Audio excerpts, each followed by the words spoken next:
కాకినాడలో దారుణం జరిగింది. ప్రియురాలిని హత్య చేసి ప్రియుడు ఆత్మహత్యకు పాల్పడ్డాడు. దుర్గాడకు చెందిన దీప్తి, అదే గ్రామానికి చెందిన అశోక్ అనే యువకుడు కొద్ది రోజులుగా ప్రేమించుకుంటున్నారు.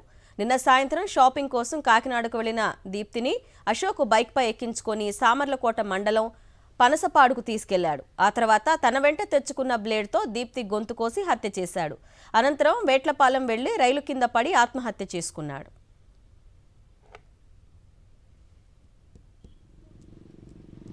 దీనిపై మరింత సమాచారాన్ని మా ప్రతినిధి రాజు అందిస్తారు. కాకినాడ జిల్లాలో ప్రియురాలు గొంతు కోసి ప్రియుడు ఆత్మహత్య చేసుకున్న ఘటన కలకలం రేపుతుంది. గొల్లప్రోలు మండలం దుర్గాడి గ్రామానికి చెందినటువంటి గొల్లపల్లి దీప్తి అనే ఇంటర్ సెకండ్ ఇయర్ విద్యార్థిని సామర్లకోట మండలం పనసపాడు వద్ద గొంతు కోసి ప్రియుడు దారుణంగా హత్య చేశాడు. ప్రియుడు అశోక్ కూడా దుర్గాడ ప్రాంతానికి చెందినవాడే. అయితే వీరిద్దరి మధ్య గత 2 ఏళ్లుగా ప్రేమాయణం నడుస్తున్నట్లు తెలుస్తుంది.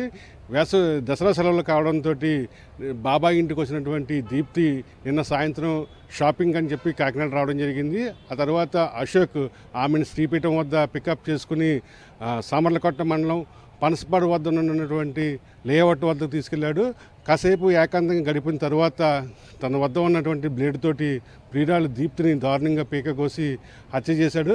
ఆ తర్వాత అశోక్ సామర్లకోట దాటిన తర్వాత వేట్లపాలెం సమీపంలోని రైలు పట్టాల వద్ద తలపెట్టి ఆత్మహత్య చేసుకున్నాడు.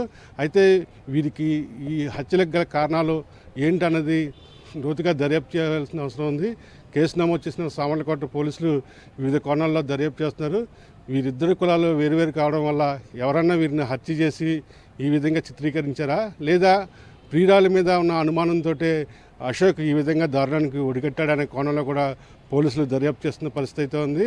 కొద్దిసేపటి కిందటి ఘటనా స్థలానికి పోలీసు అధికారులు, డాగ్ స్క్వాడ్ అన్నీ చేరుకుని క్లూస్ని సేకరించే పనిలో ఉన్నాయి. వివిధ కోణాల్లో పోలీసులు ఈ కేసును దర్యాప్తు చేస్తున్నారు.